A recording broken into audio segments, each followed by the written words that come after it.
channel, you'll also hear about the Ministry of Labor's video monologue competition under the theme Child Labor, a Child's Worst Nightmare.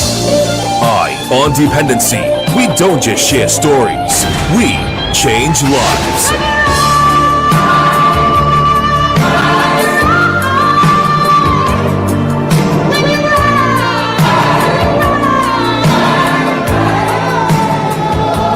This is On Dependency with Garth and Natasha. Sundays at 6:15 p.m. on the most influential name in radio, I-95.5 FM.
Good evening, Trinidad and Tobago, and welcome to Independency, right here on I-95.5 FM, live on the Independency Facebook page and YouTube channel. Good evening, Natasha. Good evening, Garth. Good evening, Trinidad and Tobago, and wherever you are tuned in on this Sunday evening.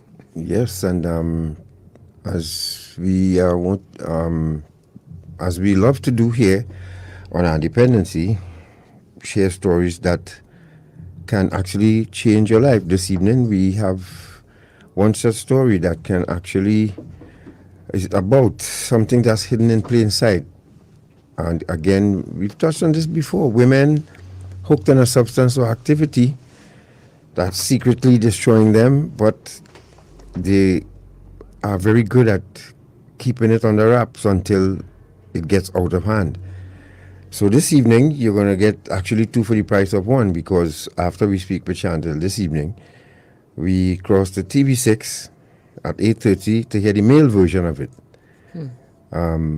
That's my story. So you're going to get that. For those of you who never heard it before, well, you're going to see it on TV6 this evening at 8:30. But this evening, we have a young lady who been there, experienced what it's like to be hooked on this deadly substance that's still making it round. Don't fool yourself, it's still around despite all the other psychedelic drugs that are available now. It's still here with us. And if you're following the TTPS page and other pages that post these arrests and interdictions, you will understand that it's still a thing.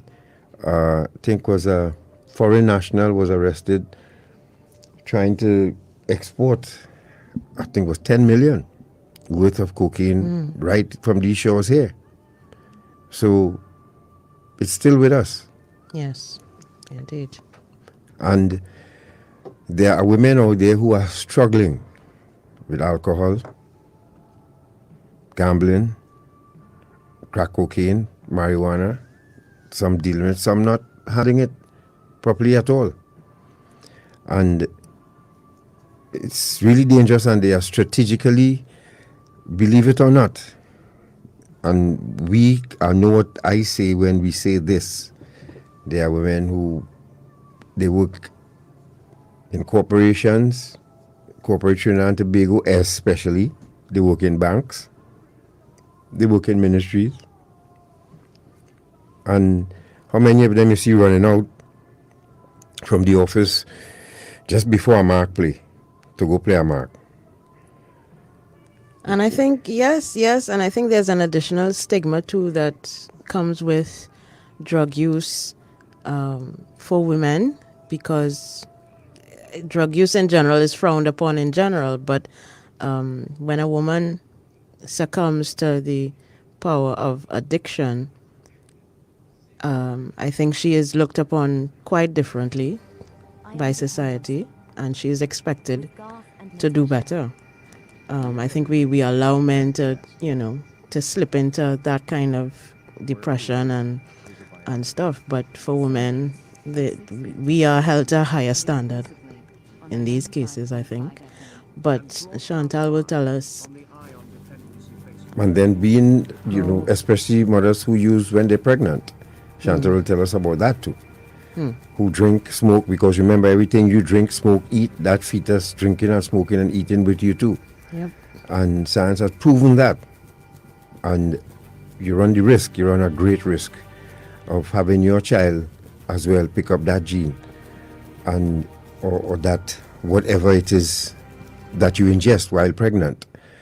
And I remember a company was against us saying that to the public, but drinking while pregnant is dangerous. And we'll continue to say it whether they like it or not. So, and of course, we, in support of the Ministry of Labor's monologue competition, we'll be giving you a few, won't say tips, but just to refresh your memory on the ills of child labor. So we're going to touch on that a bit during the breaks. All right, so you look out for that. Those of you who have intention of entering, and Natasha will direct you to where you could go to get more information as well. Yes. So let's take that quick break. And when we return, we speak with Chantal Lecloy, who has no issue with letting you know what her journey was like with crack addiction. Stay right there, we'll be back.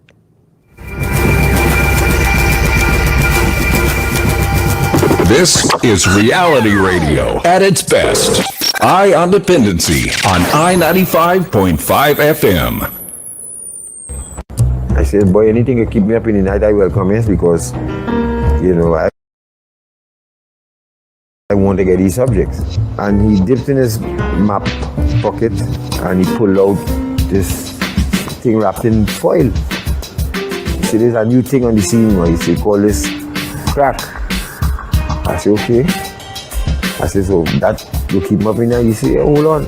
I remember taking the first hit of that crack cocaine.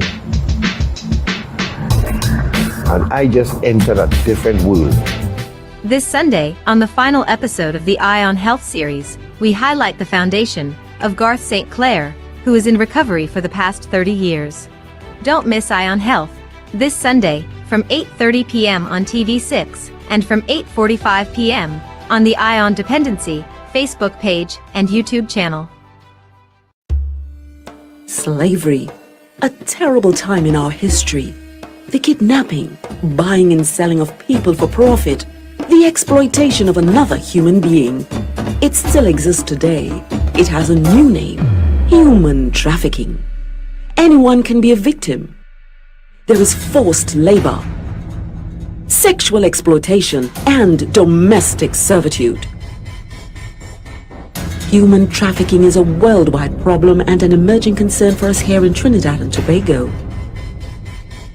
If you know of or suspect human trafficking activity, call the counter-trafficking hotline at 800-4CTU or 800-4288. Human trafficking is a crime. Identify it, report it, stop it. A message from the Counter-Trafficking Unit of the Ministry of National Security. Dramatize how you feel about child labor in 60 seconds for the Ministry of Labor video monologue competition. The theme is Child Labor, a Child's Worst Nightmare. There are laptops, tablets and book vouchers to be won.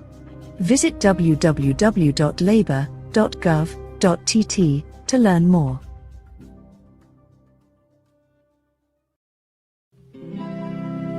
My name is Barbara Stern. I'm a director of a women residential program in Regreso, and you're listening to I Am Dependency with Garth and Natasha on I-95.5 FM, Trinidad, Tobago.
All right, folks, thank you for staying with us. And let's cross to Chantal. She's here with us this evening, live on video. And she's about to take us on a journey and help us understand how it's different for women, but almost the same ending. Good evening, Chantal.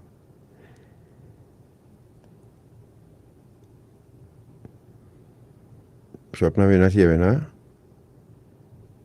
You unmute your microphone, Chantal?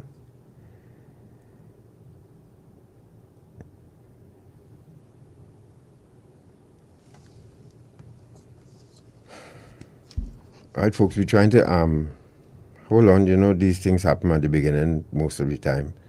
So, she's up on your board, right?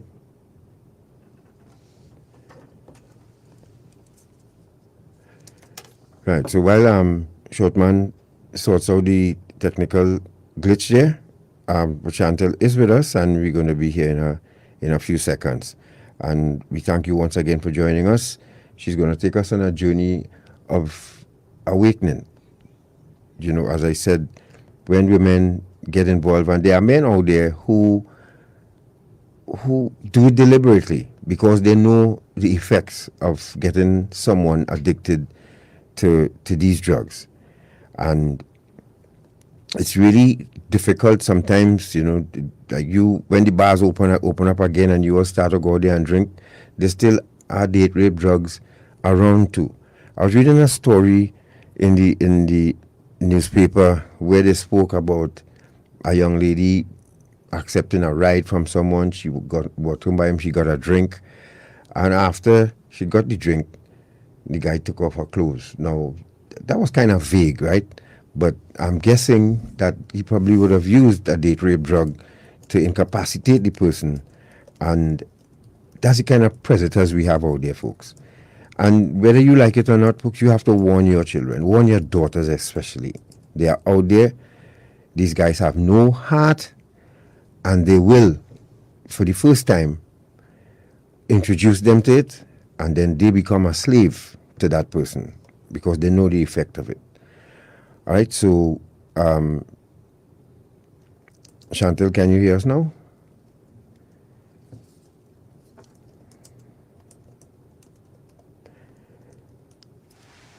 If you're just joining us, you're listening to Dependency, and we are hooking up. Shortman is trying his best to hook up with Chantal so we could hear her through the video link. And if all else fails, then we just go to the telephone. All right, so stand by, but we will hear from Chantal.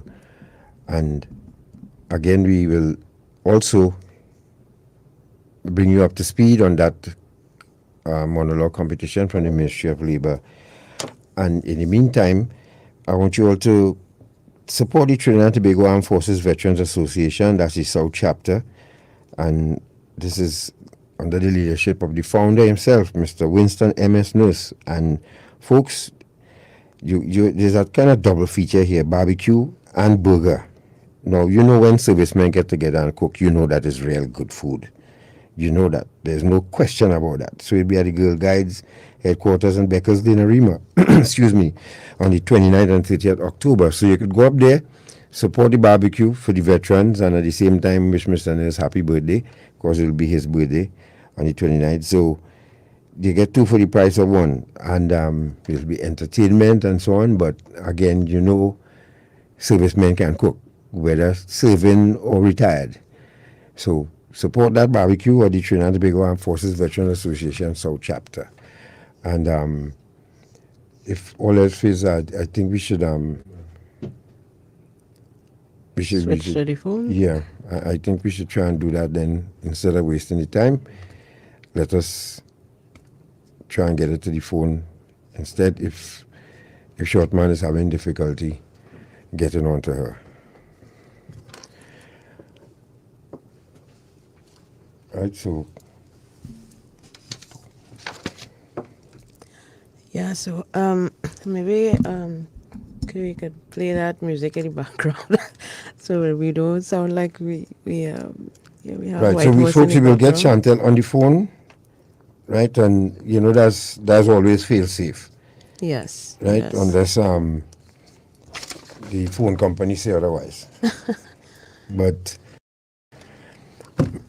it's very important for you to have your young lady listen to this, because it's always either a boyfriend or friends when they go out, and again they have a good time. You really do have a good time when you go out, but you know what? The person sitting next to you could try cocaine and walk away. Nothing will happen to them, and your daughter will try it, and all of a sudden that outgoing life of the family becomes reclusive and retires to their bedroom very early.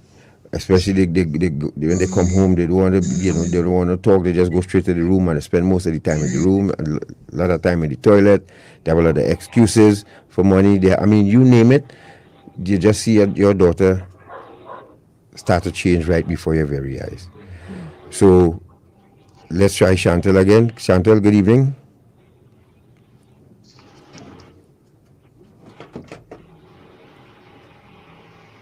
Chantal, good evening. Us? thought he said we were going on the phone. Chantal, are you there? It's on the screen. Chantal, you're not hearing us, are you? We're seeing you, but we're not hearing you. So Shortman, which one we using, the phone or the video? The video? Video. Well, we're still not hearing her.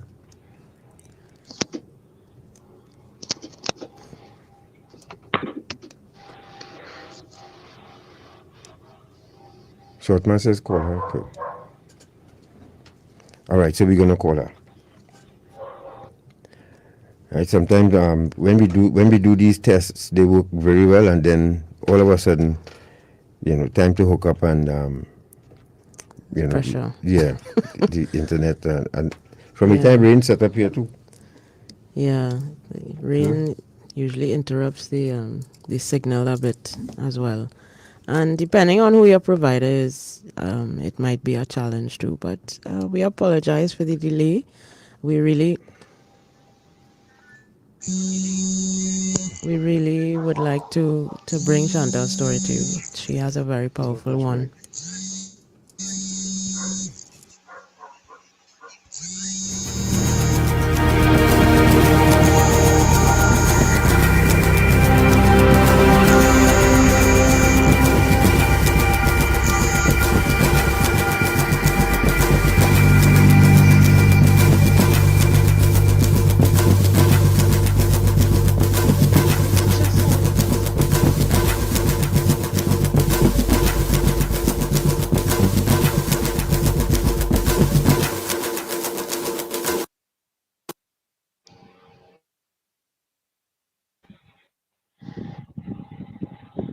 Hello.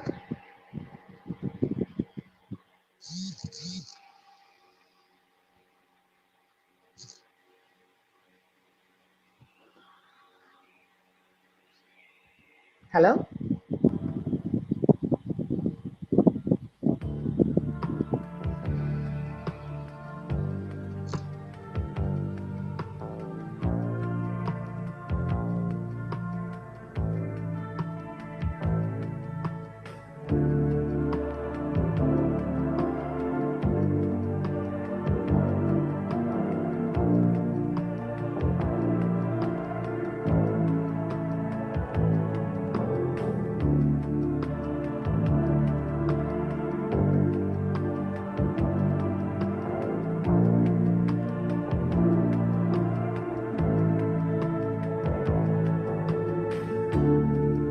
Running wild,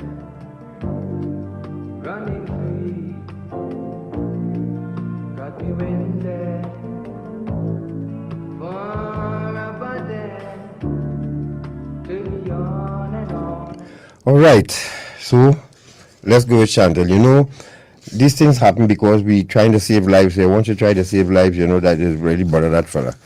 But we will persevere. So Chantal, good evening to you. Good evening, Garth, and good evening, everyone else. I must apologize for all these technical difficulties we all of a sudden are experiencing. That's all right. We have you and people waiting on you, and we thank them for their patience. And short now to put up the flyer, and we will speak with you on the phone. So Chantal, you had an issue, you had a journey, you had an experience, and we thank you very much for wanting to share it with us. So, of course, we always stress on foundation. Yes. Tell us about that, your foundation, growing up at home. Foundation, growing up at home, is very important for everybody, every child, to have a good home and a good upbringing, good education, a good, social development, emotional development. All of these things I had in full. It was a nuclear family. I grew up with my parents. Everything was, good. Went to school, great schooling. I didn't want or need for anything. I was basically provided with everything that a child would want and, of course, need. So you were spoiled, you could say then. Oh Lord, I wouldn't go as far as saying that, but I guess it would be in the opinion of a lot of people. Right. Yeah. So that is where you started. So you went to school. What the school journey was like? School journey was good. I enjoyed my primary school. I enjoyed secondary school. I think like most teenagers, more so the social part of school. I couldn't wait to get out of school and start my journey as an adult, a working adult, and so on. So I did well in school. I think in school I tended to my work as though it was a burden. So I just wanted to get it over and done with. And I mean, I did relatively well in school. I would say I got 5 out of 6 passes, and I was able to move on into my adult life with that. Right. So everything was going smooth, and you started working, of course. I started working. Straight out of school, I wanted to get into aesthetics. So I went into that. I learned all about aesthetics, beauty culture, and things of that nature. I did quite a few courses, and then I started working. I went out into the working world. I gained experience. At one point, I even opened my own salon, and things were going great. And then you met your boyfriend. Yes. How did you all meet? I met my boyfriend when I was probably about 24. And I used to go to a particular business place, and I met him there. I thought he was a worker there at first, but I met him at that business place. We started talking, and whatnot. Nothing too serious. Just anytime I go there, I would see him, and we would just exchange pleasantries and that sort of thing. I met him. I think he pursued me, and we started getting closer. We started talking. We started going out to dinner and so on. I would go to his home. He would come to my home. His parents and my parents were also very very close friends. So I felt secure that that this would have or could have been a good, stable union, so to speak. And you didn't recognize any traits in him, personality-wise, that might give you a hint as to some of the issues he was dealing with as a person. Natasha, not really, not initially. We used to hang out quite a bit, and we spent a lot of time together, both at my home, at his home, and also at his parents' business place. Initially, in the beginning, there were no real signs that anything was really wrong or that he was engaging in any questionable activities or any, any drug indulgence. Nothing of the sort initially. Right. Yeah, I mean, it always is smooth sailing at the beginning, right? Yes, of course. So you started to get serious and became a couple. And I guess that is when the red flags started popping up. Yes. I started while we would spend time together. Mainly at his home, he would start disappearing for 10 minutes, 20 minutes, sometimes 30 minutes, just in the house, but he might go into the backyard or go wherever. This continued for probably about a month or two. I could smell something in the air that I've never smelled before. It was not the most pleasant odor, but I could still smell it, and I started associating his disappearing with this scent. And I think one evening, I was questioning him in a certain way, and he came out and he told me, well, this is what I do. I can't remember his exact words, if he say he biting or if he smoking crack. I can't remember exactly what he said, but I know he came out and he told me he's doing drugs. This particular drug, And how did you react? I mean, smelling, you're already associating. You didn't know what it was, but you're associating a pleasant smell with what he's doing. And when he came out and told you, what did you make of it? How did you react? Well, the scent, just to correct you a little bit, the scent wasn't pleasant. I didn't smell it and say, oh, I like how that smells. Okay. Okay. I smelled it. I just knew it was. I never smelled anything like that before. Right, Chantal. Really wasn't pleasant. Just stick up in there for a minute. I remember saying to someone that sometimes it takes one to smell like wire burning. Yes. And yes.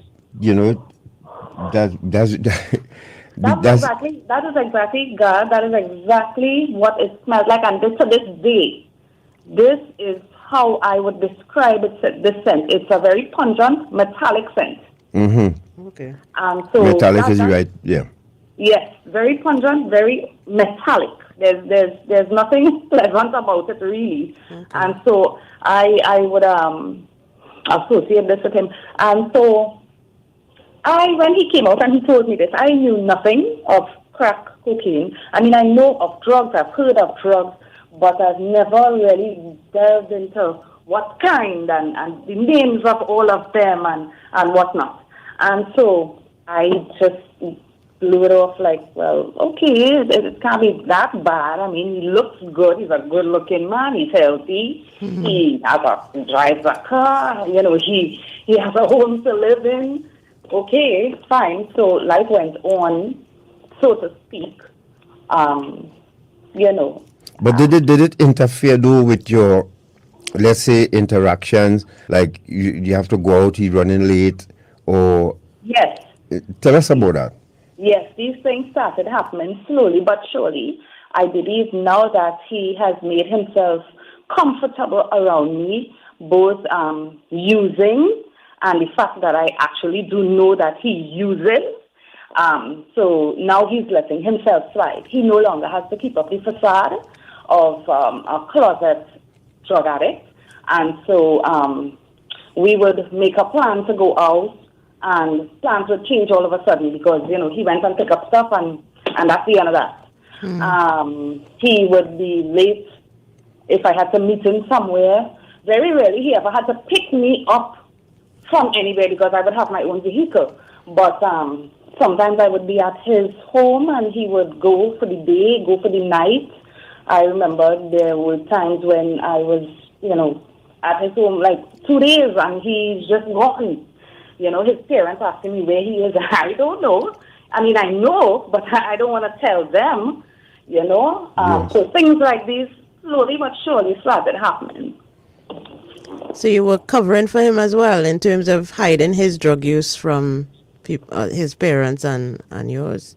Well, yes. I mean, at that point I was concerned. I got really concerned about his well-being because not only would he, leave me stranded, so to speak, on several occasions, but he would go disappearing even from home from his parents for days on end, and I wouldn't know where he is, and he wouldn't tell me because he knows I'd probably drive over there to see what's going on. And so, sometimes he would. I remember there was one time he parked in a public car park in Arima for probably about a week, and I'm there thinking, well, oh my gosh, because he's running this whole story about some fight he had with his parents and he can't go back home. And I'm before I'm making breakfast and dropping it off to this car park where he's sleeping in the car every morning before I go to work. You know, it was to that extent. Wow. If you're just joining us, you're listening to Iron Dependency, and we are speaking with Chantal, who is telling us about her journey after being introduced to crack cocaine, or meeting a boyfriend who was a crack user at the time she didn't know. And she's taking us through that experience and how she got hooked on it. Now, Chantal, I'm listening to you, and it's like I'm reliving certain things all over again. Right. And the thing, there would have been a lot of disappointments, a lot of lies, a lot of make-up stuff, right? Yes. Now, did you at any point in time, you had the red flags, you knew what was going on, but you decided to still stick around? Why? A huge part of me, I think I'm recognizing and realizing now, is a fixer. I'm a mother, I'm a nurturer. And so I'm seeing this case, you know, who is also someone I love and care about, you know, even at this stage. And so this is me trying to fix. Yep. I would, you know, about 2 days would pass and he would come home and, you know, he's all frustrated, and maybe that's when the money's ran out. So he's now frustrated and he's now all ready to talk and ready to this and that. And so I would sit there and I would listen and I would try to talk to him and show him, you know, that things aren't that bad. You don't have to do this drug and you don't have to do this and you know, the fights with your parents, and you don't have to go through all of that. Because I don't understand the manipulation that happens, that comes from a drug addict to now find a new supply, right? Whether it is money or the drug itself, they will just pull from whoever is around them. So at the time, I didn't realize that all this manipulation was going on while I'm trying to sit there and, you know, bare my heart and my soul to you to try and fix you. You are just trying to manipulate me to get money, right? Yep. So of course, so you started giving your stories for money. Yeah. You see, I want to take people through the entire journey so that if they are experiencing that right now, at least they would know, you know, the red flags. Yes. I think at a point in time, I told myself, I vaguely remember literally telling myself, I probably need to experience this to understand it. This is the point I would have reached to try and help this person. In my eyes, I'm trying to help, right? If I don't understand something, I can't fix. So it's like when you cook food and you can't go serving people unless you taste it first to make sure it's good to give them, right? Yes. Yeah. So I need to understand what's going on, what happens here. I have no real desire to say, let's go and party and do this thing. I tell you, I remember I said that I need to understand what's going on. So, you know, I didn't say that to him. I made a conscious decision. And I said, you know what? Maybe this is what it is. Maybe I need to understand. Two things that's synonymous with women. You always feel you could change a man. And then you decide he in a cage with a lion, and you decide instead of you trying to kill the lion, you decide to go in the cage with him and help him fight the lion. Yeah, let's fight this lion together. Okay, so we're going to take a break. Good evening to Anna from Atlanta, Bev from Brooklyn, Denise, Annette, and all you loyal followers on Facebook and YouTube. We're going to take a break, and when we return, we're going to hear how this young lady decided she's going to join him in the cage to fight this tiger, this big lion. All right, stay right there. We'll be back. You're listening to Eye on Dependency with Garth and Natasha. Reality radio at its best. Hola, my name is Elena. Well, it's actually not my real name.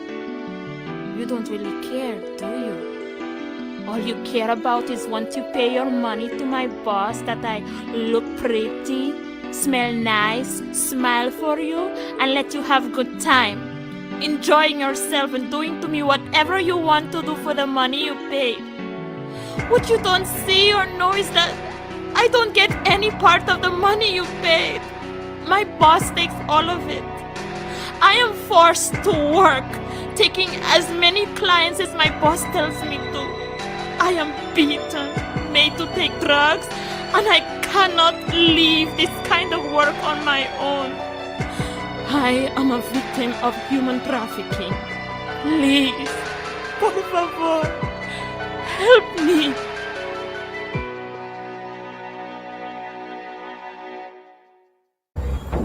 I said, boy, anything to keep me up in the night, I welcome it because, I want to get these subjects. And he dipped in his map pocket and he pulled out this thing wrapped in foil. He said, there's a new thing on the scene, he said, call this crack. I said, okay. I said, so that will keep him up in there? He said, hold on. I remember taking the first hit of that crack cocaine. And I just entered a different world. This Sunday, on the final episode of the Eye on Health series, we highlight the foundation of Garth St. Clair, who is in recovery for the past 30 years. Don't miss Eye on Health this Sunday from 8:30 p.m. on TV6 and from 8:45 p.m. on the Eye on Dependency Facebook page and YouTube channel.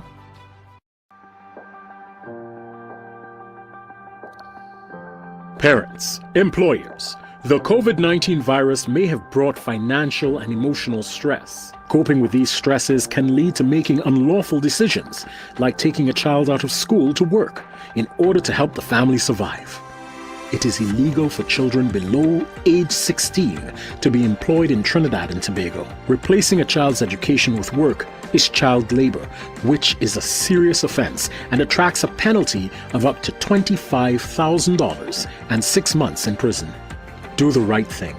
Do not make our children victims of child labor. Visit TT Connect at www.ttconnect.gov.tt for psychological and financial support services. If you spot child labor, report it to the Labor Inspectorate Unit at 299-0300. Option 3.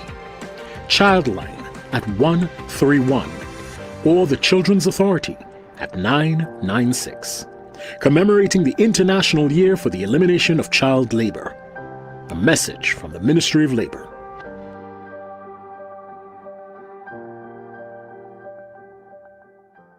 I'm Louis Kwamina, and I'm a credentialed alcohol and substance abuse counselor with the New York State Office of Alcohol and Substance Abuse Services. And you are listening to Eye on Dependency with Garth and Natasha on I-95.5 FM, Trinidad and Tobago.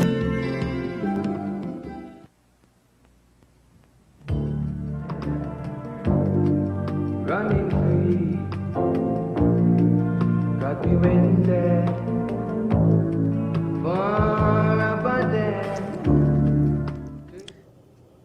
Thank you for staying with us. This is Eye on Dependency, and you're listening to Chantal, who's telling her story. Welcome to Eye on Dependency if you're listening to us on I-95.5 FM, on Facebook, and on YouTube. So, Chantal, already you're raising some eyebrows out here, like people say, she mad or what? You didn't, I mean, even then, you would have had examples of people going off the deep end trying this drug. And you decide, okay, let me open this cage and go inside and help him fight this lion. You don't think it might have been partly naivety that you never haven't seen or experienced anybody who used this particular drug before? It might have been naive on your part to assume, well, if I try it, it wouldn't affect me the same way? I definitely believe so. Having the knowledge that I have about narcotics now, I would never have made that decision back then. Right. Never. Right. So it's all about, education and information about not just the addiction, but the drug itself and how it can affect you. Right. So if you're just joining us, you listen to Independency, you have a little daughter, a little son, please, especially have a little daughter, you need to hear this story. So, Chantal, how did you approach your boyfriend now to get involved with what he was doing? How did you start using? What was that experience like? situation? We were out we were actually in one evening, and at this point, because he was using what he was using, the crack cocaine, of course, I smoked cigarettes, and I felt as though, well, maybe I should do something to. I'm talking about prior to me starting. Probably about 2 months or so prior to me starting this. I said, you know what? I should try to do something to enjoy myself when I'm with him while he is indulging. And so, not frequently, but ever so often, I would smoke marijuana, which I didn't like the effects it had, but I felt as though I was insane, you know, I doing something with him, kind of thing. Anyway, so fast forward to this particular evening, we were together, and I guess he was expressing how frustrated he was, and while he was using his crack, and I said, you know what, I want to try this. I want to try this. So he looks at me, and his words were. Before you go there, Chantal, what was he frustrated about? Because we got like that to it. What? Yeah. What was he frustrated about? Did he say? Looking back at it now, I can't understand what exactly would you be frustrated about, because you're being housed, you have a car to drive, you have money at your disposal, you have food to eat. Family has a business, so that's. Family has a business.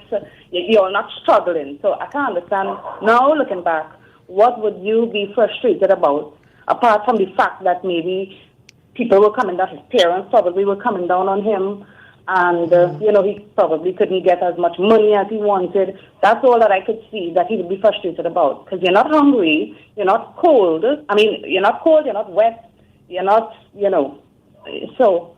So you said, there's okay. always this level of frustration that he feels he has to express. So you said, poor fella, all right, what then? Let me help you here. And you decide to do what? And I decide to indulge, and so maybe that would help me to understand what he is experiencing and what he is going through. And maybe I can help find, if I understand, I can help find a solution to help him. Let me ask Chantal, had he ever asked you to try it or offered it to you ever? No, he hadn't outright come out and say try it. But it was always around. It was always available. Sometimes he would ask me. Let me use this word. Manipulate me into going to get it for him. Yeah. So it was ever more present. Yes, tell us a bit about that. How would he approach you to do that, and then what would you do? Where would you go? Well, I mean, and this is before I actually started doing it to me. Yes. Right, yeah. Yes, he would. More madness again, but tell us. More madness again. If I am leaving work, I worked in the same area he lives. And I live in the same area he works. Right. Right? Or should I say not work, but his parents have the business, and he would come there sometimes to help out. So if I am leaving work to go over to his parents' residence, he may ask me to go over and purchase some stuff from him, for him. And I would reluctantly do it, and sometimes I would protest and not do it. So he actually told you where to go get it, where a drug block was, where you could go and get it? Many times I would be in the car with him when he's going there. Okay. So I know where these places were. Okay. So then now you would go by yourself? Yes, and because some of the people would have already been introduced to me as his girlfriend, so they knew me. Right. Lord Father. So you would pull up and they would see you and just come to the car, or you would have to go and get it? Well, most of the time you make a little call first, and so they know they are expecting you. Mm-hmm. And so when you pull up, they already know who's out front and what you come for. How much would you purchase at a time? Well, it depends on how much money I had or how much money I was given. Right. So let's say you start at $100. No, well, for him, like I said, it's all dependent on how much money he gives me that he has, and how much, if he doesn't have any money, how much money I am willing to give to him. Remember, at this point, I'm not buying for myself. Right. So the average pen you would think is what, a couple hundred, 50? Well, I think him by himself, he didn't have a lot of money to play with. Maybe that was where his frustration was coming from. And so it probably would be like $60, $40, sometimes $100. But it never crossed that. The money he gave me, it never crossed that. And I definitely wasn't taking my money to spend more than $100. Right. Which is way too much anyway, but. And how did you feel about, because I mean the areas that you were going into to purchase the drugs, I'm assuming that they were the residential areas, were the depressed areas, and like how did you feel about your safety and all of that going to buy drugs? A few of it wasn't many areas that I frequented. The ones that I did not feel safe in, I outright would not drive up into those areas. And a couple others were in regular working class neighborhoods. Right. Yeah, and so those I would go to. Okay. So you sat with him a day and you decide, let me try this. Yes, let me try. Tell us about that. He did not try to stop me. What he did say was, I'm not going to give this to you. I'm leaving it here, so you can take it. So what he did, he set up the thing, he break off the piece of the crack, he set up the pipe and whatever. And of course I would have seen him do this maybe hundreds of times before. And so it's just up to me now to, do what I've seen.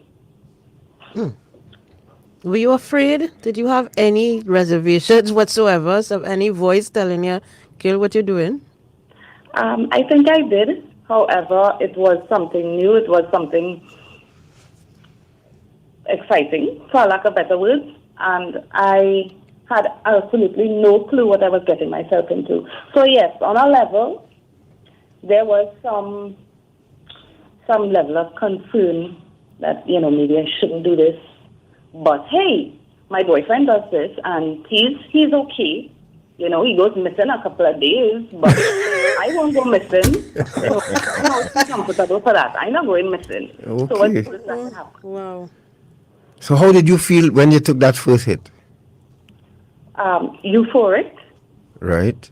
And I almost feel bad using that term, because it may throw a lot of people off. No, but you're right. That's the first time you hit it. It gives you that. That's what cocaine does. It's like a rocket taking off to the heavens. That first feeling, there's nothing like it in the world, and you can use drugs for the next 50 years and you will never experience that feeling again. Right. And so it was absolutely euphoric. And I think months later he would have said to me that the look in my eyes, obviously I would not have been seeing myself, but he said the look in my eyes after I put that first hit, he knew I was hooked. He knew it. Wow. He knew I was hooked. That's what he said to me. Now and I would let the listener know that, that is, in my head, I would be jumping up and saying thank you, because now I have you hooked, so you now will go out of your way to make sure that we have cocaine all the time. Yeah. Right. You know that. He, in his mind, he probably, he would have said that. Yeah. I know that now, yes. Yes, I'm sure he was happy to know that when he saw it in your eyes that you were hooked. So now he wouldn't be saddled alone with getting the drug. So now there's no way that I'm going to say, no, I don't have any money today. There's absolutely no way I'm going to say, no, I'm not going to the block to buy any drugs. Right. There's no way that we're not going to have drugs while I'm still hooked on drugs, right? Right. Right. So after that hit, you took another one Yeah, I'm pretty sure we spend the rest of the night Wow. with drugs. The rest of the night. Yes. Now, but you still live with your parents, though? Yes, I still live with my parents. Right, so now you have to go home now and pretend to be normal. Yeah, I have to go home, pretend to be normal. I have to go about my daily activities. I have work. Mm-hmm. Now, sorry, go ahead. Sorry, I'm very fascinated with the after effects. So, how did you feel physically when you got home? You went to sleep. You woke up the next morning. You went to work. I assume. How did you feel physically? Well, to be honest, I don't remember that first day or night, I should say, or early morning. I don't remember how it ended. I don't know if I probably went to work from his place. Like I said, my work was very close to his home. Right. Or if I drove all the way up to Arima, and then had to go back down to Port of Spain to work. I don't remember. But what I can say is I made a decision to myself that this was going to be a very recreational thing. And, this is something I'm going to do on the weekend, if at all. Right. This is something that I'm going to do on the weekend. You relax, you whatever. It was, in my head, this is just a casual thing, and that's what it's going to be. So, thank you, Beverly, for the question. Beverly Mawson is with us this evening listening to you. And she asked the question, why did you continue to use after deciding to try it the first time? Well, I think she just answered it. Yeah. Because she explained that she enjoyed, obviously she enjoyed it, but she said she was trying to convince herself that this would be a recreational thing only. Right. At least that's how I felt. Yeah. At least that's how I felt. Because, I would have had drinks before alcohol, and that gives you a feeling as well. I've never gotten drunk out of my mind or anything. Like I said, I've had marijuana, and so you feel as though, you can control these things. Right. In my head, this drug, this crack cocaine was just another thing that I can control. And so I'm just going to do this on the weekend, just like you have a beer, just like you have a few cigarettes. This is just another, few rocks of crack, and it's fine. Good. Yes, Yes, I'm glad you said that, because now we're going to let people understand how progressive this disease is. Yep. Right? And so, folks, if you're just joining us, you're listening to Chantal. She's telling us her story on her journey with crack cocaine. We're going to take a quick break, and when we return, we're going to hear how, just as I explained to you, how we started off in the morning, just wanting it in the evening on a weekend, and then it progressed from there. Stay right there. You don't want to miss this. We'll be back. Eye on Dependency. Eye on Dependency, where every life is a biography. On the Eye, 95.5, the most influential name in radio. Dramatize how you feel about child labor in 60 seconds for the Ministry of Labor video monologue competition. The theme is Child Labor, a Child's Worst Nightmare. There are laptops, tablets and book vouchers to be won. Visit www.labor.gov.tt to learn more. I said, boy, anything that keep me up in the night, I welcome it, because, I want to get these subjects. And he dipped in his map pocket and he pulled out this thing wrapped in foil. He said, there's a new thing on the scene, he said, call this crack. I said, okay. I said, so that you keep him up in there? He said, hold on. I remember taking the first hit of that crack cocaine. And I just entered a different world. This Sunday, on the final episode of the Eye on Health series, we highlight the foundation of Garth St. Clair, who is in recovery for the past 30 years. Don't miss Eye on Health this Sunday from 8:30 p.m. on TV6 and from 8:45 p.m. on the Eye on Dependency Facebook page and YouTube channel. Yes, girl. Online here with this weirdo named Larry. I'm getting rid of him now. Let's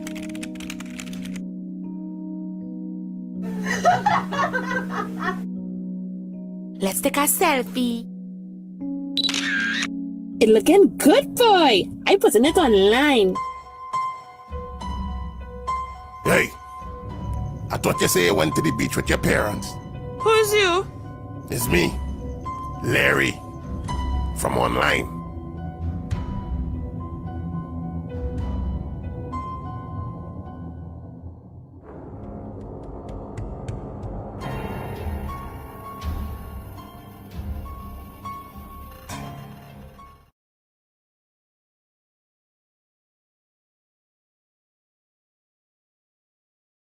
Licensed social workers licensed by the state of New Jersey. You are now listening to Ion Dependency with Garth and Natasha on I-95.5 FM, Trinidad and Tobago. Ion Dependency with Garth and Natasha. Reality radio at its best. Where every life is a biography. Sundays at 6:15 p.m. and exclusively on the 95.5 FM. And broadcast live on the Ion Dependency Facebook page.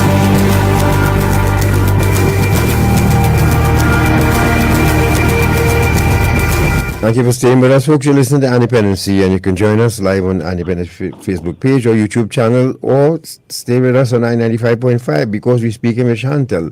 She just took her first hit of cocaine, and she's going to tell us now about that journey. So, Chantal, you just started off a weekend warrior. What happened after that?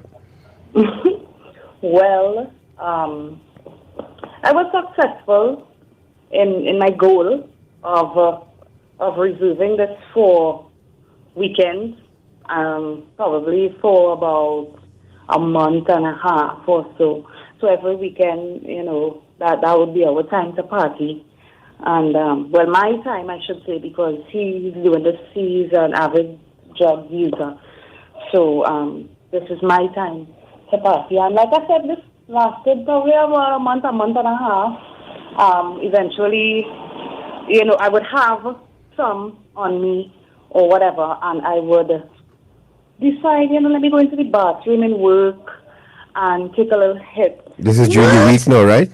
This is during the week. Wait, right? wait, hold on, Chantal. Hold on. Now, okay, you were aware that this drug was illegal, right? You had absolutely no fear or concern about being caught with crack cocaine on your person. In my mind, who's going to stop me? Yeah, because you're female. I don't look the part. Right. Reason to stop me. Right. Okay, gotcha. That would be my justification in my head. I don't look the part.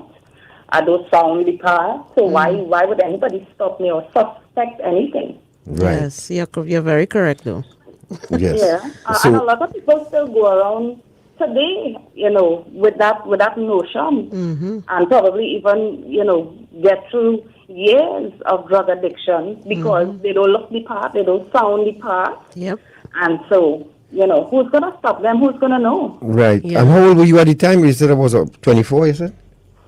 24, yeah. Right. Yeah. So And did your boyfriend also not look the part? Do you think that was part of the reason why he continued to use for so long as well? Well, maybe in my eyes, yeah. Remember, I'm getting to know this person. Yeah. Nobody has come out to me and say, hey, he's a drug addict, or he's a drug addict for 20 years. Or now, if I knew these things, then I would probably look at certain things differently. Yeah. And then certain things would occur to me like, oh, that's why last 3 months he was talking to this particular person, and I couldn't understand how he two of them were friends. I was start adding things. But I'm still getting to know him, and he didn't come and say, well, I've been using drugs for, 15 years. So I don't know. So you started going to work with the cocaine? Yeah. Right. So I would do probably two days for the week, maybe, I'll just take a hit. And it's not all day long, it's just one hit. Mm-hmm. That should be fine, not so? Right. And that turned into every day. That turned into every day, and that turned into every day me having to make an excuse. You know, my tire blew out. I had to change a tire. I had to do something for my parents. I had to do, and these are excuses that I'm giving to my boss why I am getting to work late or why I have to leave work early. You know? Because that craving is getting stronger, and the craving is getting stronger and stronger. The craving is getting stronger, and my addiction is getting a good hold on me. Because here comes the excuses. I mean, and how, I guess you in the throes of or, you know, in the early stages of addiction, not realizing that you have now lost control over your drug use. Yes. So it This progressed. is going from use to abuse. Right. Yeah. So it progressed to how often now you would need it? Well, it progressed. I think me using every day, it progressed. Like I said, you know, I'm waking up late for work. I'm having to make all these excuses about why I'm late for work. Until Monday, I wake up maybe about 10 o'clock when I should be at work at 8. My mother's calling me, my boss is calling me, and I just look at my phone, and I, again, made another conscious decision to quit work. Because I'm just tired of the excuses. I don't want to go through it anymore. And right then and there, I chose crack cocaine over my future. Did your parents suspect anything? Did they ask you anything? No, not at that time. Not at that time at all. Did his his parents knew he was hitting, right? Yes, because I would later learn that he had done rehab in Canada, and he had a long battle with or is having a long battle with drugs. Wow. Right. Yeah. So you decided one day you're just not gonna go to work again. Nah. What did you say to your parents? Nothing. I'm just not working. And they didn't. I mean, I can laugh at this now because, you know, who in their right mind does these things? Only someone who is in the full grip of addiction and not even knowing it. Yes. I decided I'm not going to work. I can't remember what I told my mother, you know, my boss. I remember there were days, there were a few times where I would be at work and my boss, I think she was noticing my degradation because she asked me, you know, what's going on. I had a wonderful boss and she asked me, is everything okay, Chantal? Are you okay? You know, she asked if things were okay with me and the boyfriend. And yeah, everything's fine. Everything's great. It's either I'm not feeling well or something that time of the month or, you know, everything's fine. Everything's great. Well, perhaps people around you, because somebody's asking, Allison's asking on Facebook if family and friends didn't see any red flags. And perhaps they did see the red flags, but they didn't know what questions to ask. Because just asking you if you're fine, of course you're going to say you're fine. If everything is okay, you having any issues? No, everything's fine. Are you using drugs? Maybe do you have a problem with alcohol, drugs, something? If maybe someone had asked you a direct question like that, it may have unearthed something else. And eventually, because now I have a lot of free time on my hands, and the boyfriend and I, we had a property. His parents had a property next to their business place, and so we started our own business. So now, you know, we don't only have money that we could acquire from our parents, but now we have our own money. And so, you know, my time is taken up with the business, with doing drugs, and so I eventually just, you know, got completely consumed and sucked into this lifestyle at this point. So one of the telltale signs of someone who is addicted to a drug or abusing a drug is weight loss. And so I know that I was losing a lot of weight, but for some reason I was still able, I could still manage to upkeep myself, my appearance, my physical appearance. Although I'm losing all the weight, I'm still managing to upkeep my physical appearance. So I think that confused a lot of people. At one point, my parents did come out and ask me, via an intervention, a professional intervention. Okay. One day they called me and they asked me to come home for family lunch. And when I get there, everybody's seated in a circle with this strange man. And I've seen intervention on TV, and I knew right off the bat what it was. There was no food to eat. He told me it was lunch. So they did try. Now, for an intervention to happen, which means they tried everything else to reach you, and you kept fighting them off, right? Yeah, I think they would have suspected. Now, did you go through the whole stealing from them as well and making up stories to get money from them as well?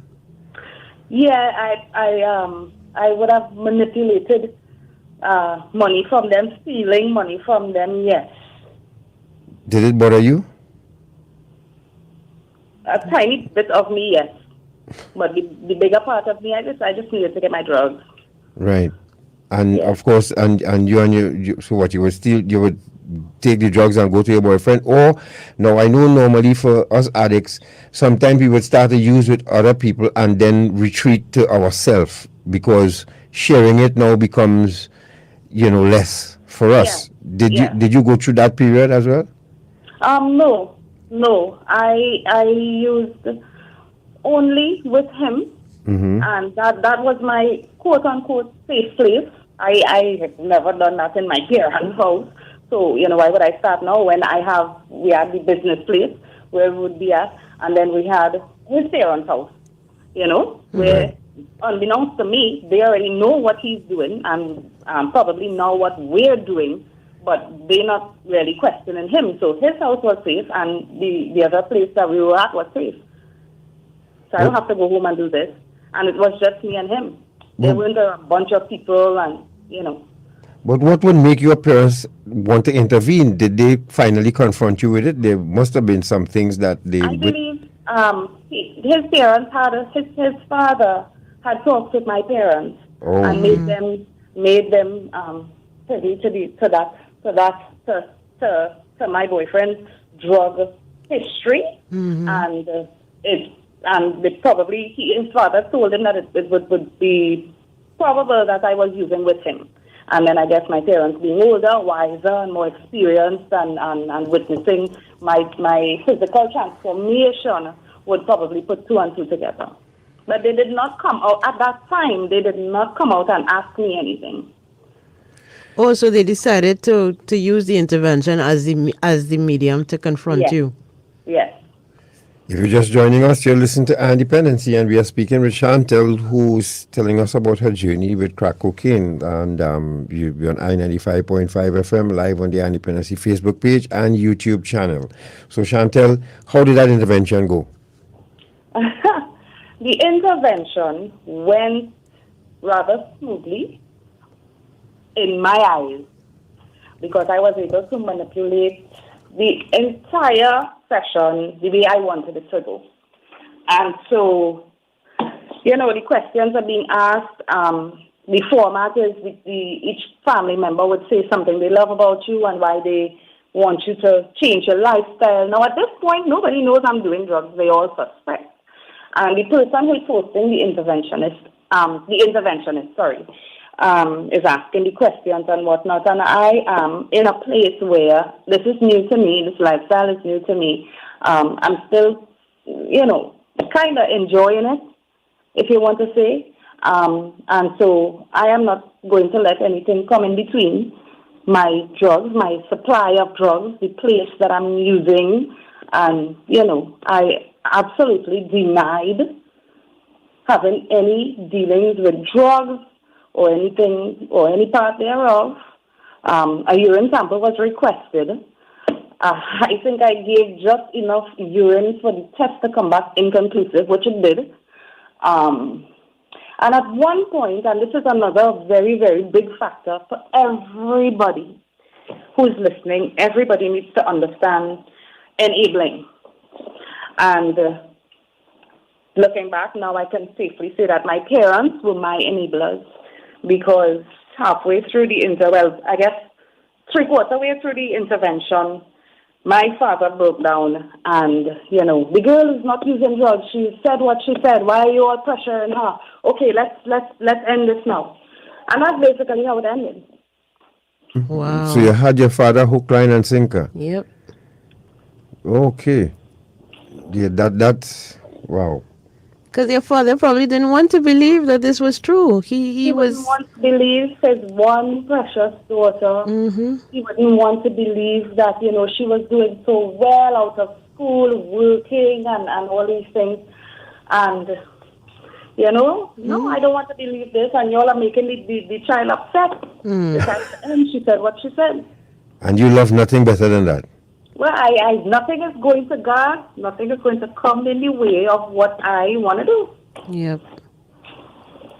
Wow. So what was that? I mean, you have so many questions to answer, Chantal. There are a number of people on Facebook that you will have to go there and answer it for yourself after the program, because we really cannot answer all of them or ask all of them. So we advise that you visit our Facebook page afterwards and answer these questions, please. Because I don't mind. Yeah, because I want you to help these folks understand it. Yeah.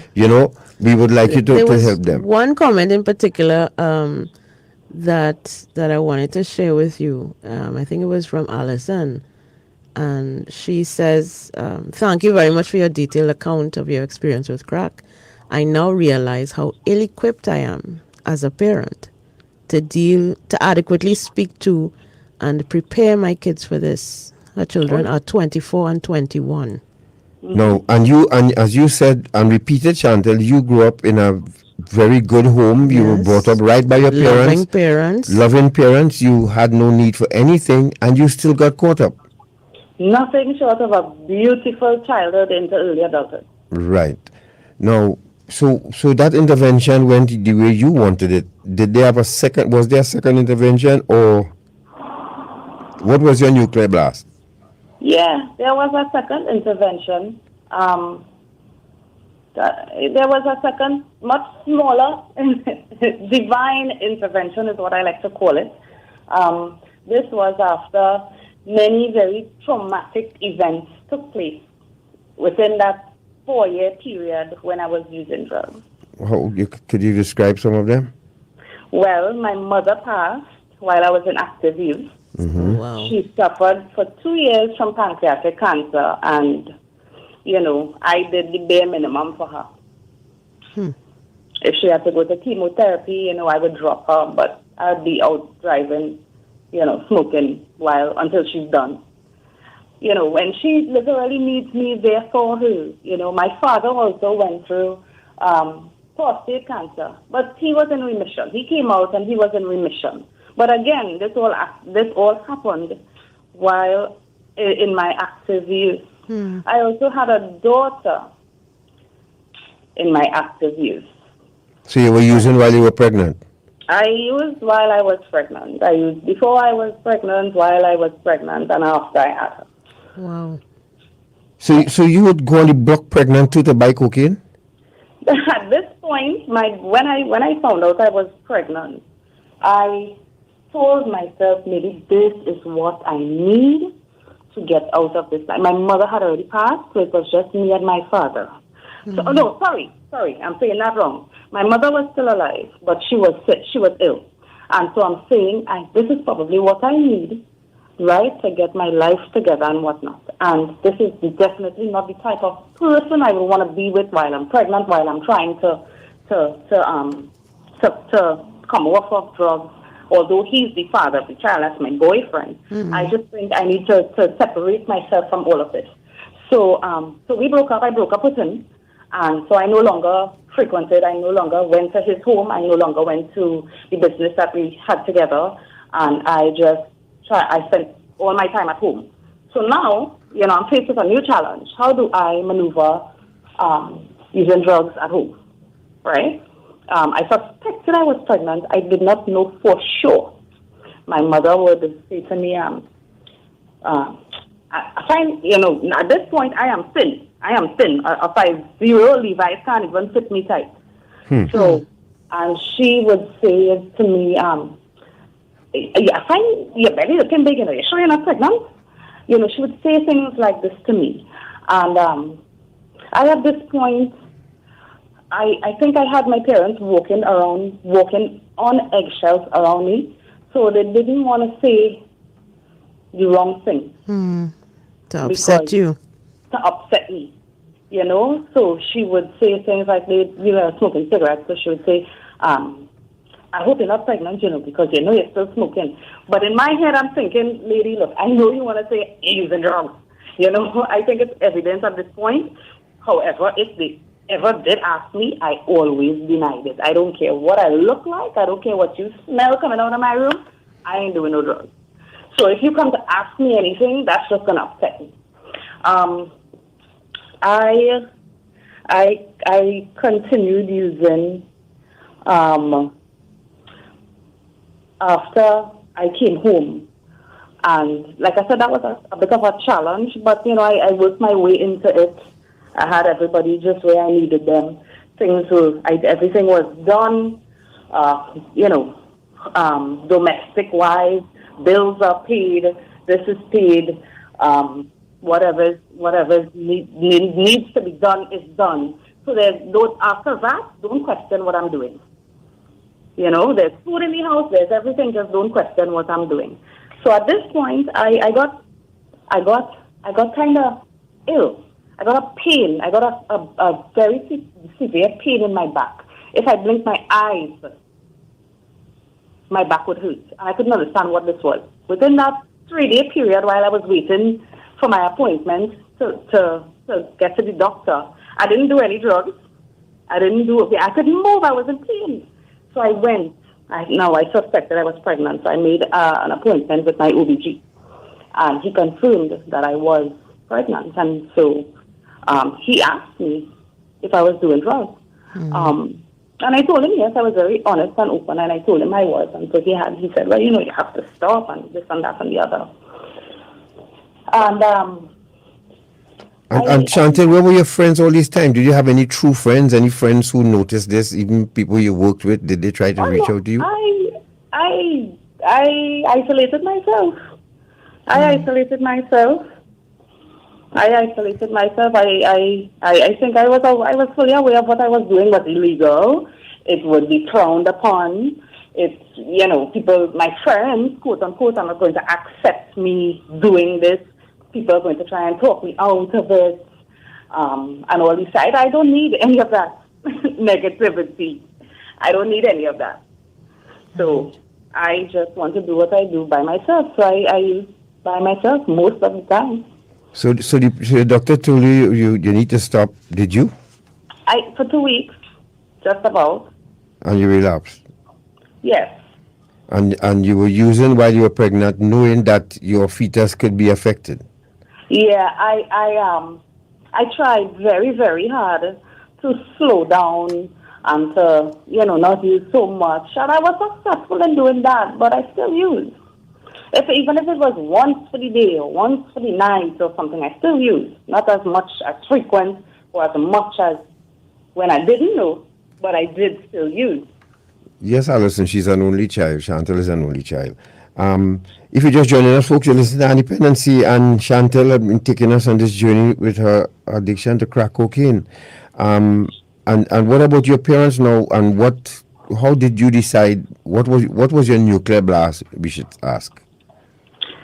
By this time I had my daughter. My mom passed.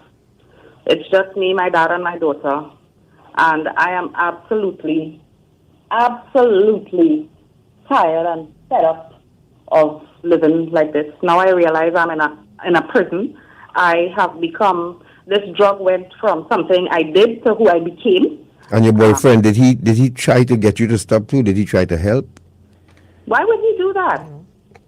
He's still using. Why would he stop anybody from you mean the person I was pregnant for, my ex-boyfriend? Your ex-boyfriend, yeah. I mean, why would he want me to stop? If I went to him and say, hey, you know, I'm still using it, that will be a plus for him. You know. So did you leave him eventually? Yeah, I broke up with him when I found out I was pregnant. Okay. Yeah. And I called him after I had that appointment by my OBG. I called him and I told him that I was pregnant. I told him how far along I was. I told him it was a female, and that was it.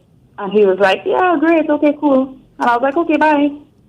What? And you had a relatively, even though you were using, you had a relatively, how was the pregnancy and how was the delivery? The pregnancy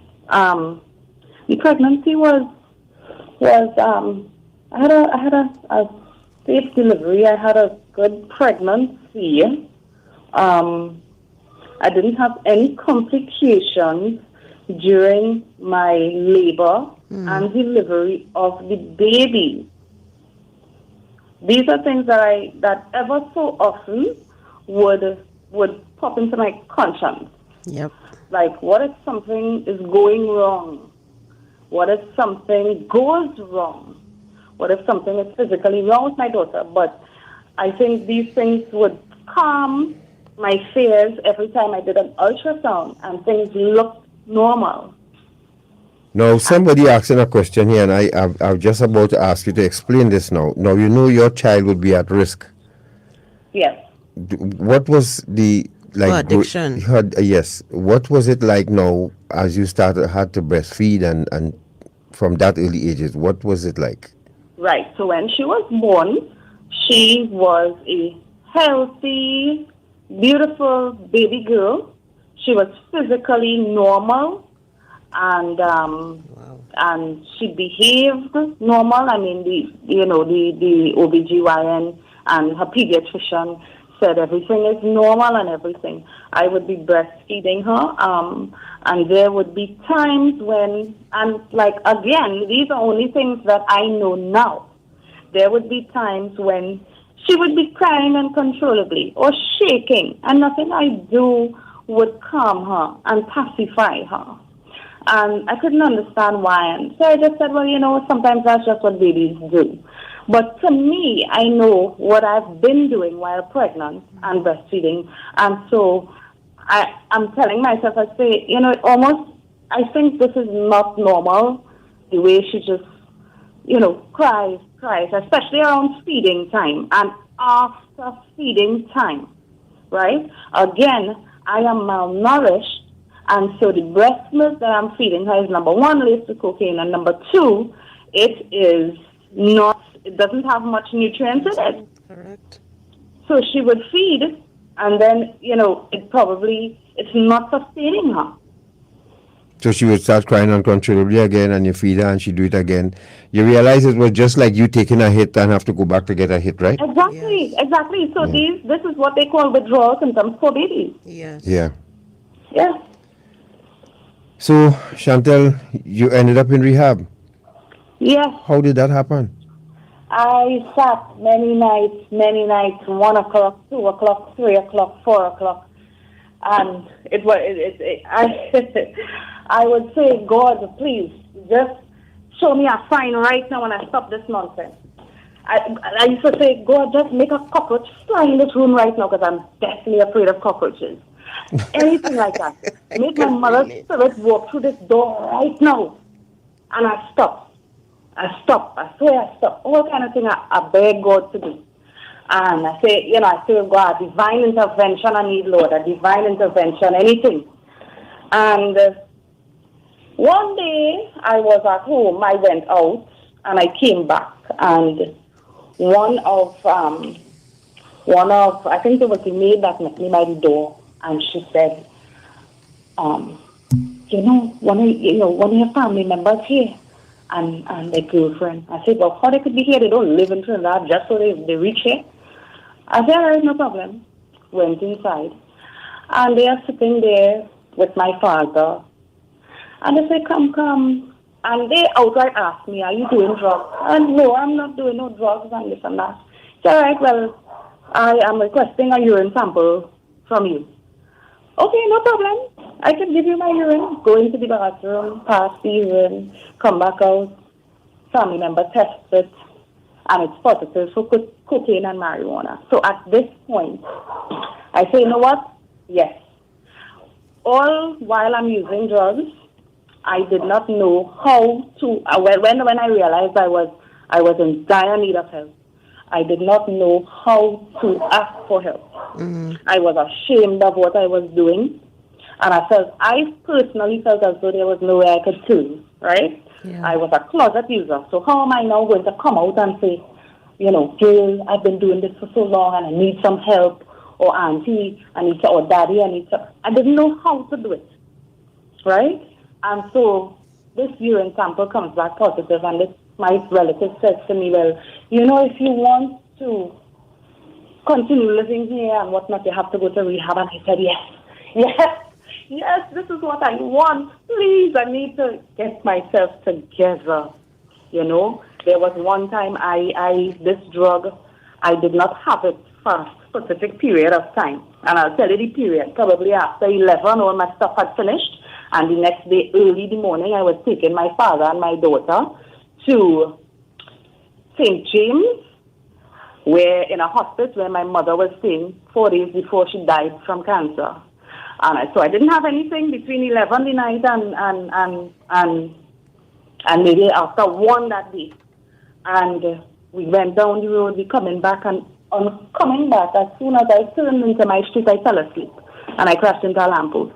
So when you have all these things happening to you, you must know that something is wrong.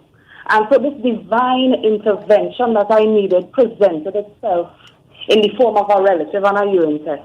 And I was absolutely ecstatic at the thought of going to rehab and trying to get myself and my life back in order. Now, your boyfriend, before we continue, your boyfriend, did you ever try to speak to his parents about him, or did you just walk away from him and done with that?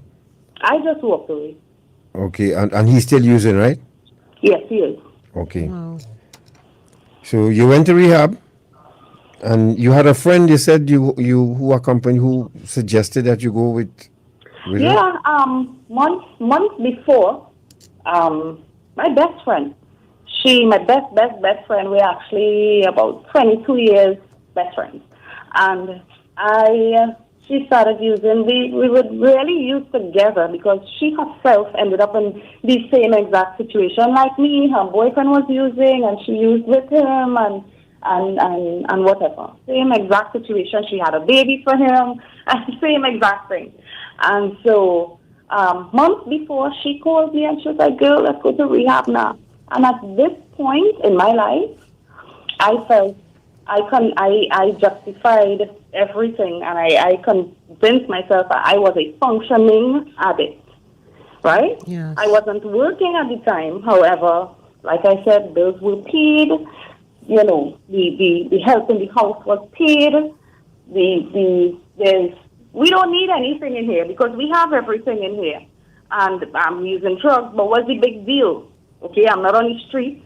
I'm not prostituting myself. I haven't gotten to that level. So please don't tell me anything. Don't ask me anything. Just leave me be. That was my attitude. So to me, I'm a functioning addict at this point.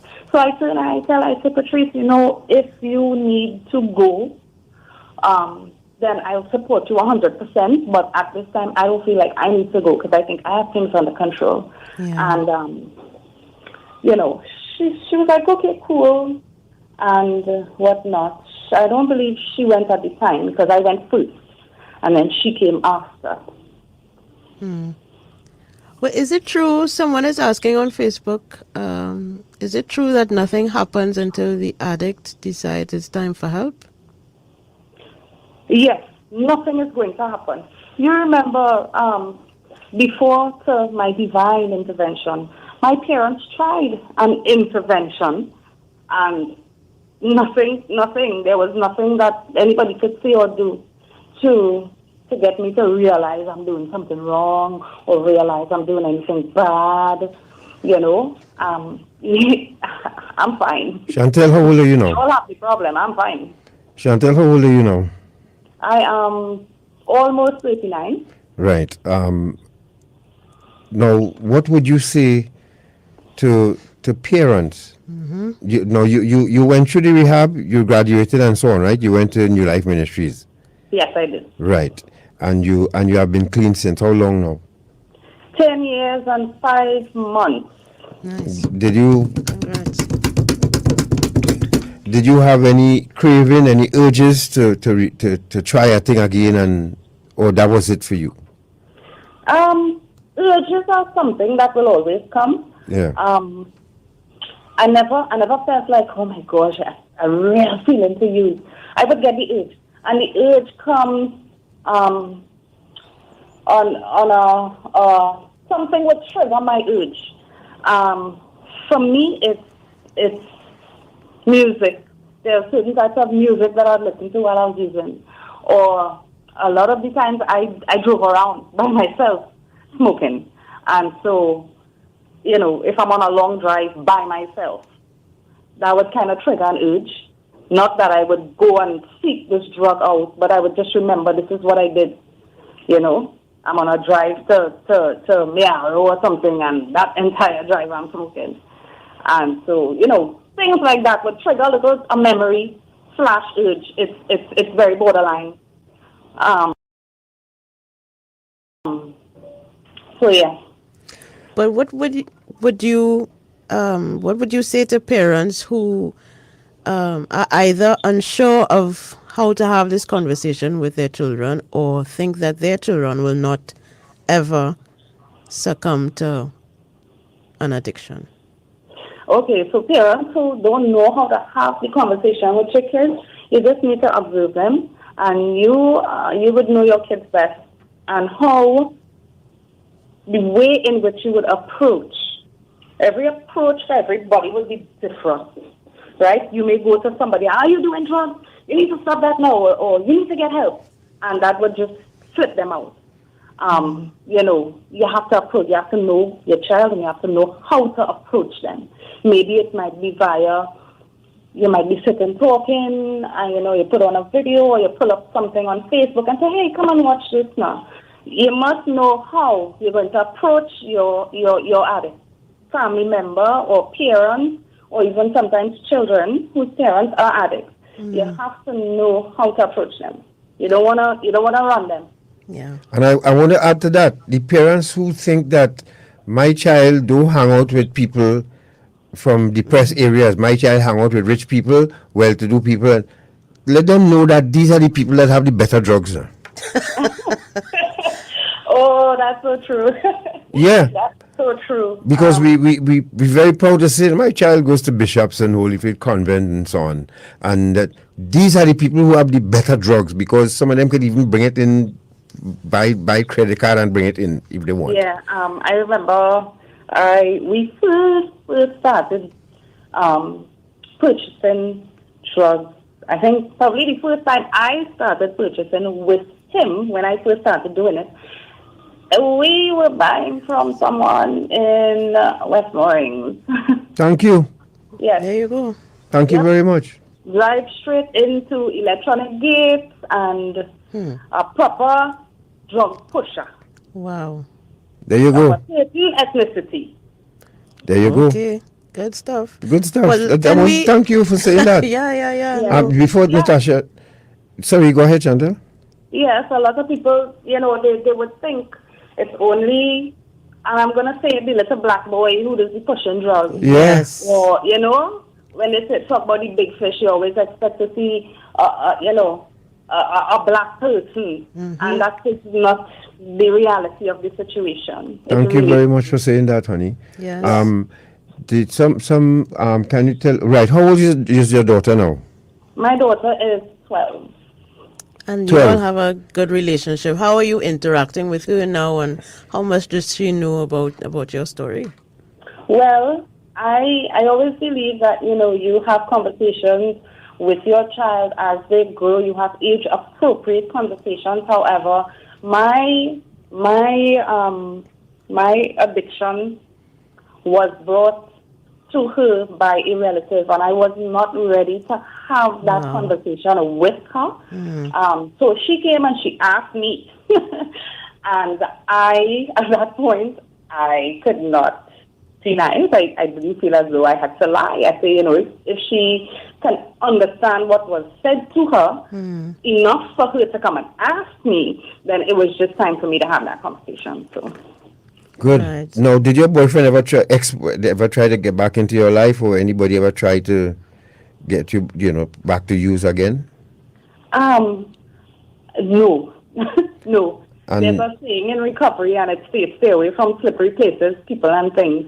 And Right. that's something that all recovering addicts and people who are struggling with their recovery right now need to apply in their lives. You stay away from slippery places, people, and things. And this is something, when I got back onto the road to recovery, and I had my car taken away from me. I had to get a bailiff to get back my car and all these things. So when I started getting my life back in order, I would not drive in certain areas. I would not drive in certain streets, although these streets will shortcuts, to avoid traffic at peak hours. I would sit in the traffic.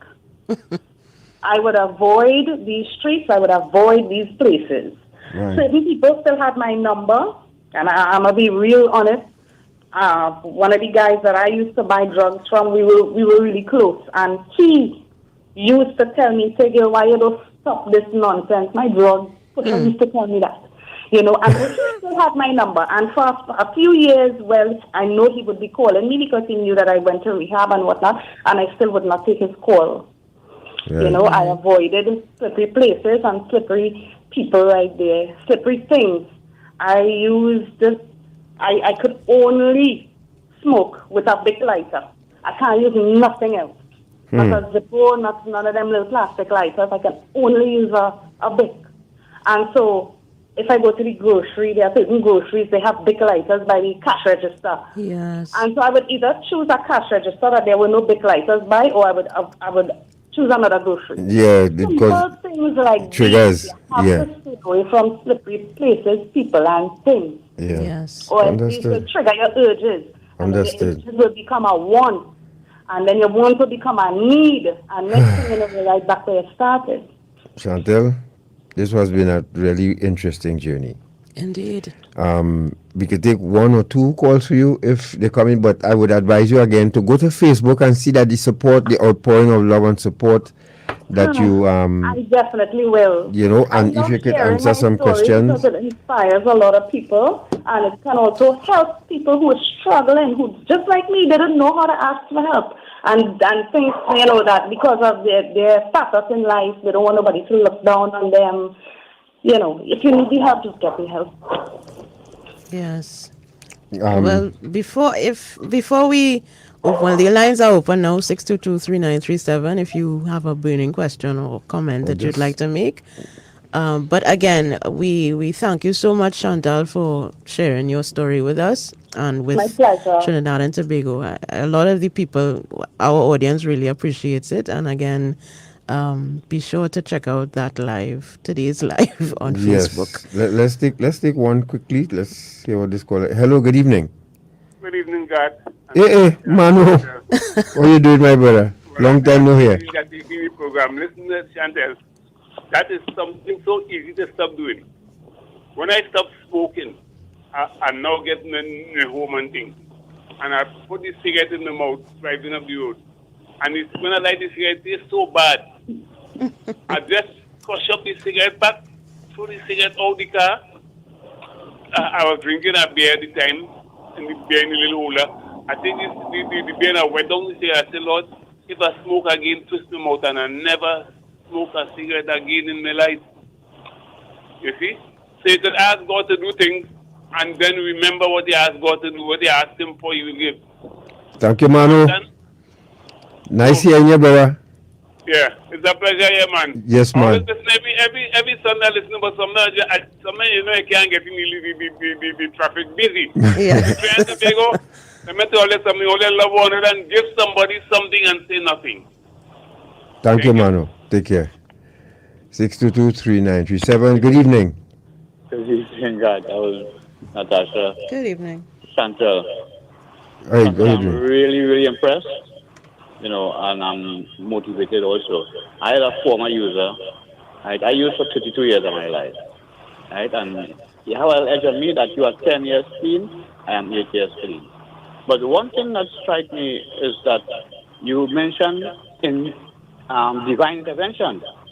But yet, 10 years after, you have this apprehension about places, people, and things after divine intervention.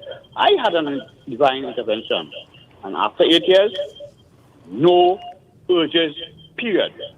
And as a matter of fact, I live next to the drug block. Oh gosh. Well, Theo, there's no blueprint for us. Every addict experience is different. Yeah. Right? Yeah, but in saying that, I really admire Chantal. Okay? And I want to encourage you to stay close to your daughter. The fact that she, at this early age, was able to come to you and you were forthright in reaching out to her, you have a very important role. Being this role model so that your daughter would know and she can be able to help others in her age group, concerning this drug addiction. Stay strong, ladies. We have good courage. Thank you. Thank you very much. Take one more. Hello, good evening. Good evening, sir. Good evening. Chantal, I just want to say how proud I am of you. There's Uncle Wendell here. Hi, Uncle Wendell. Very good. And I'm really, really proud of Chantal. I've known her from a little girl. Right. Both she and my son, we lived in the same neighborhood, went to the same school, primary school. And Chantal, Fanon, and I are extremely proud of you. Keep up the good work, and Mom and Dad would be proud of you to see what you. Thank you, Uncle Wendell. Thank you so much. Uncle Wendell, thank you very much, man. Thank you so much for calling. Thank you, man. Thank you very much, all right? Yeah. Thanks a lot. God bless. That's a nice way to end. Yeah, man, Uncle Wendell. Yeah. Good one. His son and I went to the same private school for a year. Okay. Now, And just we were very close. quickly before you go, there was a difficult day in rehab for you. Any day, the first day, in the middle of it, when did you feel? Every day. Every day. I went into there. I went through my little withdrawal symptoms, and I was very sleepy, and I was now very hungry, and I could not get to sleep as much as I wanted, and I could not get to eat what I wanted, and I was angry. Yes. And now I'm not saying I did not want to be there. I just didn't know it was, I don't get to do what I want to do when I want to do it. Right?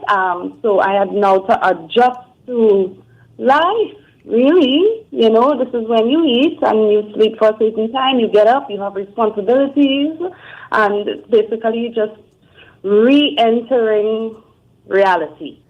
Anthony Dobson, that rehab stay would have been 3 months. Right, Chantal?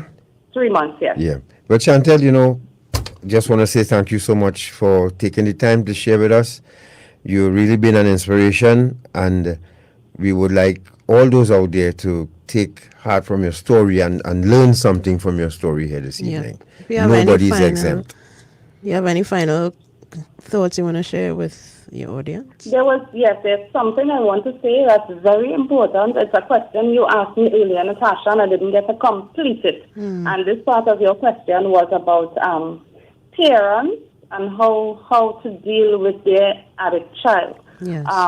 In my experience, in my personal experience, and also in the experience that I'm still witnessing to this day with my ex-boyfriend, because we communicate. I communicate with my daughter's grandparents and everything, so I'm fully aware of the struggle and the battle that they are going through. Right. Parents, love is one thing, but if you are going to love your addict to the point of not wanting to admit they have a problem or to seek help for them, that's basically enabling. And so you are your child's biggest enemy. Thank you. You are enabling them. You are giving them a place to live. You are giving them money to spend, maybe a car to drive. And you are basically enabling them. So if you want to get your addict child or addict relative, younger relative, any help, you have to do that by any means necessary, whether it is, making some of the hardest decisions that my parents could not make. They don't want to see me on the street. They can't put me out. Family members told them, change the lock. She can't come in here any hour she wants. They couldn't do it. But these are the things that you need to do if if need be, to save your child's life. Yes, well said. And finally, Auntie Vero has a comment for you. She said she admires your strength and courage and trusts God with his continued guidance. Auntie Vero, a family Yes. friend, I love her so much. Yes. Right. So, as I said, go on our Facebook page and you can interact with our guests and say hello to them and thank them for their words of encouragement and support.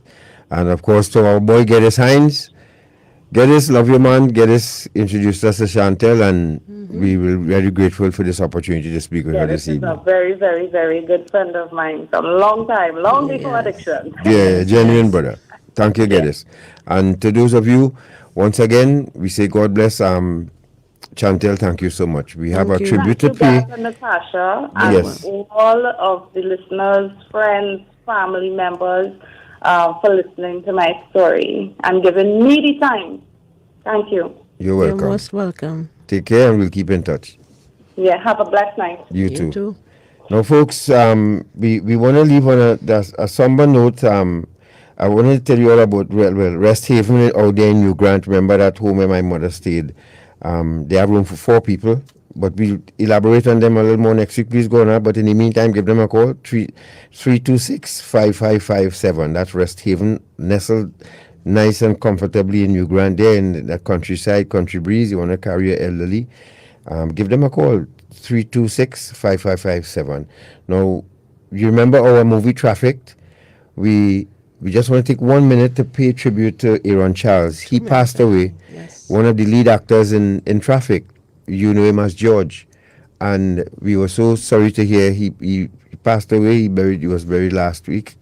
But just quickly, let's pay tribute to Aaron Charles, better known as George, in the movie Trafficked. We're going to be showing the film again next week, please God. So let's that tribute before we go.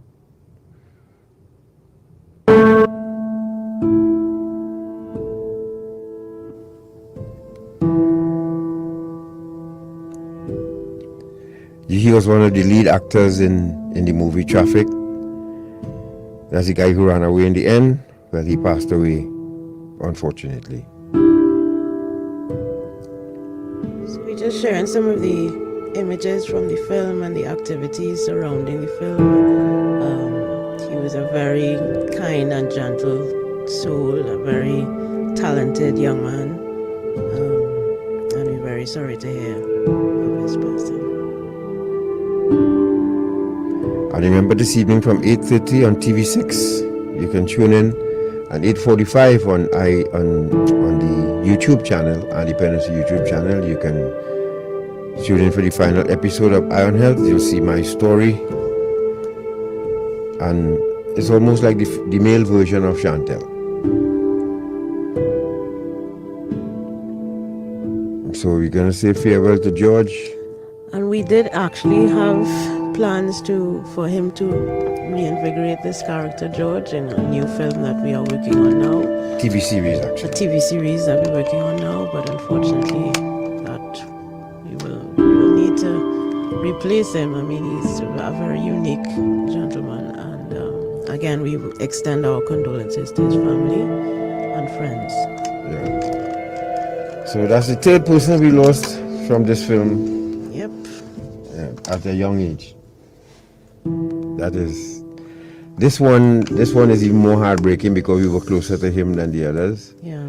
And sorry to see him go, but Penny is still here, so you'll be hearing from Penny pretty soon. Rip Aaron and Charles. Bye, George. Folks, thank you very much for another edition of our Dependency. You know, without you, we're nothing, and we understand the importance of what we do here. We thank the Ministry of National Security and Counter-Trafficking Unit for giving us the opportunity. See you again next Sunday, please God, for another edition of our Dependency. Yes. Have a great week. Stay safe. Good night. Good night. Eye on Dependency. Eye on Dependency, where every life is a biography. On the Eye.